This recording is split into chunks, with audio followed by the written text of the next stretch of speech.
आज all India Muslim Mansuri समाज का सम्मेलन भोपाल के अंदर आयोजित किया गया।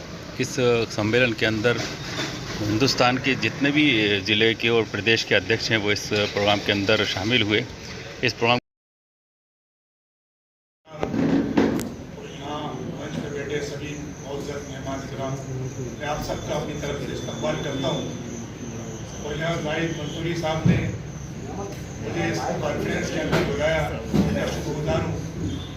और इससे पहले भी आप मुझे बुलाते रहे इस हैसियत के साथ।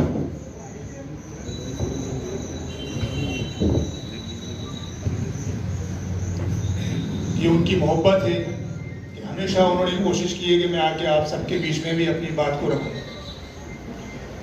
देखिए, हम सब को अल्लाह पाक ने कुरान पाक में मुस्लिम कहा है। जो ईमान लेके आ गए वो सब मुसलमान हैं। अल्लाह ने हमको किसी बिरादरी में, किसी फ़िरक़े में नहीं बांटा है, लेकिन दुनिया का एक निज़ाम है, चल रहा है।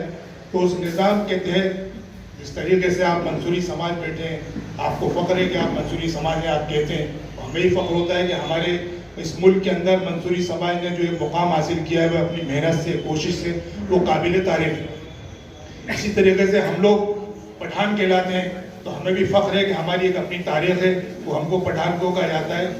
इसके लिए हमें कोई दूसरा बताए उससे बेहतर हम जानते हैं कि हम क्या हैं।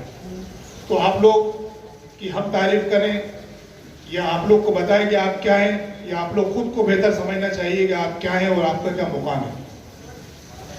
आज इस वक्त इस मुल्क के अंदर ख़ास तौर से जो हालात चल रहे हैं वो बिल्कुल इस्लाम और मुसलमानों के ख़िलाफ़ हैं। वो किसी ख़ास तबके के ख़िलाफ़ इस मुल्क के अंदर कोई स्कीमें नहीं चल रही हैं कि मुसलमानों का ये तबका है तो हमें इसको ख़त्म करना है, या इसको किसी तालीम से या किसी टेक्नोलॉजी से रोकना है या कारोबार से रोकना है। नहीं, उनका मकसद सिर्फ मुसलमान और इस्लाम है। तो हमारी और आपकी लड़ाई जो है वो ऐसे लोगों के साथ है जो इस्लाम और मुसलमानों के दुश्मन हैं। हमें उनका मुकाबला करना है, और उसका मुकाबला करने के लिए हम और आप जहाँ हर वक्त इत्तेहाद की बात करते हैं, हर मन से इत्तेहाद की बात होती है कि हमारे अंदर इत्तेहाद पैदा होना चाहिए, लेकिन वो इत्तेहाद जब हम देखते हैं तो हमारे घरों के अंदर ही भाई भाई के अंदर इत्तेहाद नहीं है, और हम उम्मत के इत्तेहाद की बात करते हैं। दिलों में बुक्स लेके हम बात करते हैं, स्टेज पे बैठे हम उलमा के बीच में बैठे हैं, मजहबी तकरीरें कर रहे हैं, लेकिन एक दूसरों के दिलों के अंदर बुक्स है। तो बताइए उम्मत के अंदर इत्तेहाद कहाँ से आएगा? इत्तेहाद जब आएगा कि सबसे पहले आप और मैं खुद भी उसके अंदर शामिल हूँ कि आपको सबसे पहले अपने दिलों को साफ करना पड़ेगा, अपने दिलों को वसी करना पड़ेगा, अपनी सोच को वसी करना पड़ेगा, जब जाके इत्तेहाद पैदा होगा। तंग दिली के अंदर और तंग नजरिए के अंदर इत्तेहाद नहीं आएगा।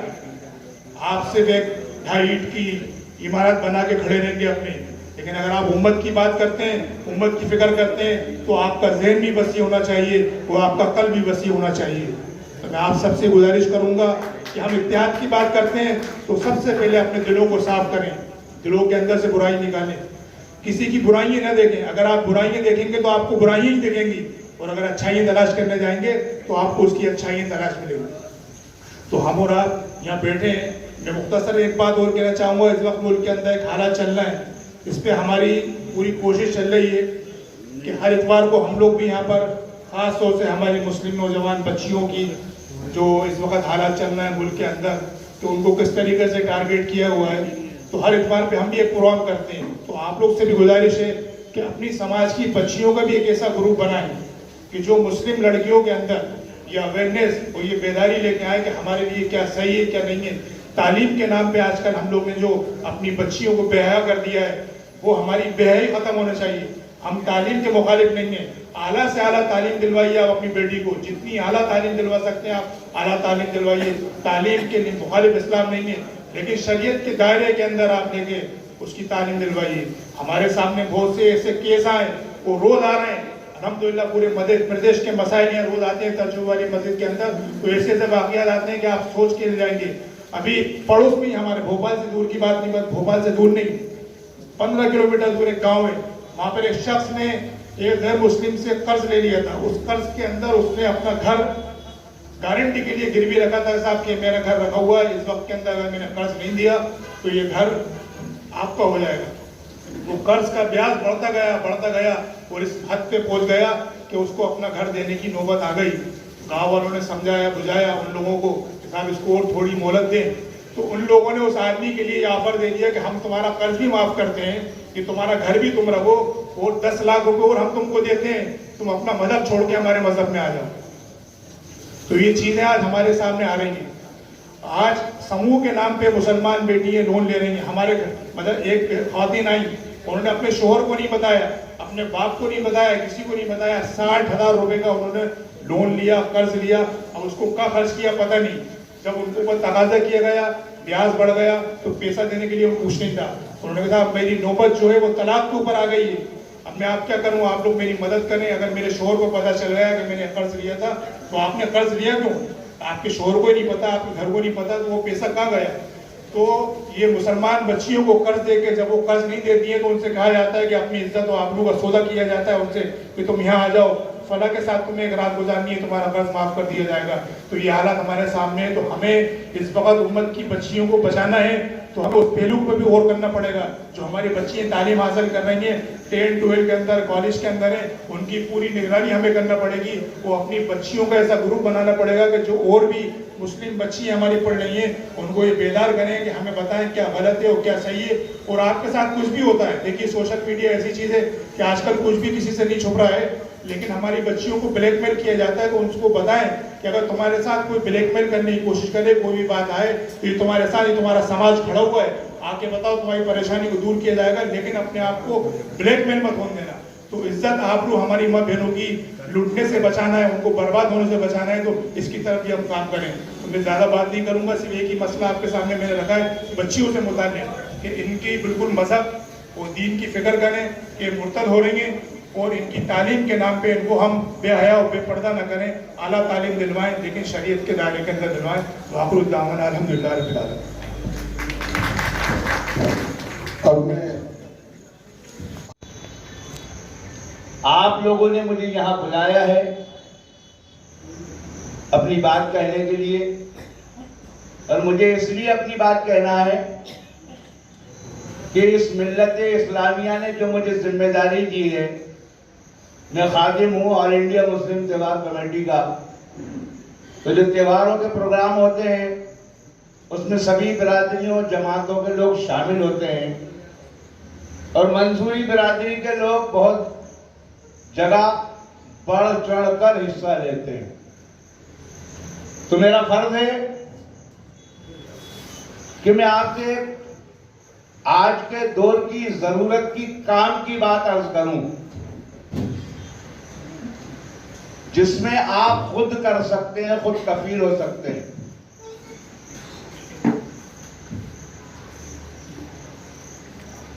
वो काम की बात यह है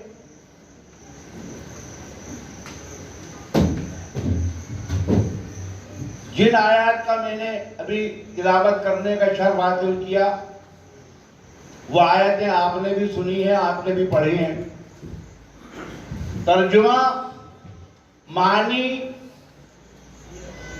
अगर नहीं मालूम तो पूछ लीजिए जो जानने वाले लोग हैं उनसे। और लॉकडाउन में अभी आप महसूस कर चुके हैं, ये जो एक दीगर कौमों की नकल करके हम भीख मांगने की रविश पे चल पड़े कि हमें ये आयोग बना दीजिए, वो बना दीजिए, ये भीख दे दीजिए। मत मांगिए आप किसी से भीख, आप खुद कफील हैं, आप खुद कमाते हैं। तो कुरान के हुक्म के मुताबिक नमाज को कायम कीजिए और ज़कात को पूरी अदा कीजिए। किसको अदा कीजिए? कुरान में हुक्म है वज़िल कुर्बा, आपकी ज़कात पर आपके रिश्तेदार, पड़ोसी, मोहल्लेदार, बिरादरी के लोगों का पहला हक है, आप उनको दीजिए। आपकी जो जमीयत मंसूरियान है उसमें एक फंड बना दीजिए। सारे मंसूरी गरीब थोड़ी हैं, मंसूरियों में तकरीबन 30% करोड़पति अरबपति लोग हैं। जाके देख लीजिए कानपुर में, जाके देख लीजिए बेंगलोर में, जाके देख लीजिए मुंबई में, हिंदुस्तान में जहां भी जाके देख लीजिए। जरूरी नहीं कि मंसूरी सिर्फ रुई धुनकने का काम कर रहे हैं। मंसूरी ऑटोमोबाइल के इंजीनियर हैं, मंसूरी टेक्नोक्राफ्ट चला रहे हैं। जो आपकी जमात के, आपकी बिरादरी के लोग हैं, जो धनवान लोग हैं, उनको मोटिवेट कीजिए कि अपनी बिरादरी का पैसा किसी के पास नहीं जाना चाहिए। ये कुरान का हुक्म है। अभी लॉकडाउन में आपने देखा, एक ट्रायल किया लोगों ने, हुकूमत के लोगों ने, सब बंद, मदरसे बंद, स्कूल बंद, दुकान बंद, मकान बंद, सब बंद। उस वक्त ये महसूस हुआ कि खानदान के धनवान लोगों ने अपने खानदान के गरीब लोगों की इमदाद की, उनको ज़कात दी। मोहल्ले के धनवान लोगों ने अपने मोहल्ले के गरीबों की किफालत की। मेरी गुजारिश ये है, ये मंसूरी जमात जिसके दम पर हिंदुस्तान के 135 करोड़ इंसान सर्दी में सुकून से सोते हैं, वरना ठुकर के मर जाएं। ये पुश्तैनी पेशा है भाई उनका, गर्म कपड़े बनाना एहसान है उनका इस राष्ट्र पर। अगर ये गर्म कपड़े बनाना छोड़ दे, रजाई बनाना छोड़ दे, कंबल बनाना छोड़ दे, क्या करेंगे आप? चाइना से इंपोर्ट करेंगे क्या? तो ये आपने कॉन्फ्रेंस की, मुझे बुलाया, अपनी बात कहने का मौका दिया, मैं आप सबका बहुत शुक्रगुजार हूँ। और जो मेहमान तशरीफ लाए हैं बाहर से, उन सबका मैं ऑल इंडिया मुस्लिम त्योहार कमेटी की जानिब से दिल की गहराइयों से खैर मकदम करता हूँ। उम्मीद करता हूँ कि आज की इस कॉन्फ्रेंस में आप ऐसा ठोस मजबूत फैसला लेकर उठेंगे जिससे मंसूरी जमात की आने वाली नस्लें याद रखेंगी आपको। देखिए, कल उस्मानी साहब का भी इंतकाल हो जाएगा, खुर्रम का भी इंतकाल हो जाएगा, जाहिद का भी इंतकाल हो जाएगा। मौत बरहक है, मौत आना है। 10 साल 20 साल बाद जब तस्करा निकलेगा कि ये कौम की फलाह और बहबूद का जो काम अब दिख रहा है, बड़े बड़े टावर दिख रहे हैं, बड़े बड़े एजुकेशनल इंस्टीट्यूशन दिख रहे हैं, ये किसकी कोशिश है, किसकी काविश है? सब लोग याद रखेंगे कि उस्मानी साहब ने, जावेद इकबाल साहब ने, शाबर मंसूरी साहब ने, जाहिद मंसूरी साहब ने और उनके साथ आप तमाम लोगों ने काविशें की हैं। आने वाली नस्लें आपके लिए मग़फ़िरत की दुआएं करेंगी। तो मेरी आपसे मुअद्दबाना गुजारिश है, ये जो तजवीज़, ये जो राय, ये जो मशवरा मैंने आपके सामने रखा है, इस पर गौर व फिक्र फरमाइए और आप खुद कफील हैं। अपनी कौम को और मजबूत बनाने के लिए मुस्तैदी से जुट जाइए। मुझे उम्मीद है परवरदिगार आलम अपने प्यारे हबीब पाक सल्लल्लाहु अलैहि वसल्लम के सदक़े तुफ़ैल आपको दोनों जहान की कामयाबी और कामरानी जरूर अता फरमाएगा। वमा अलैना इल्लल बलाग।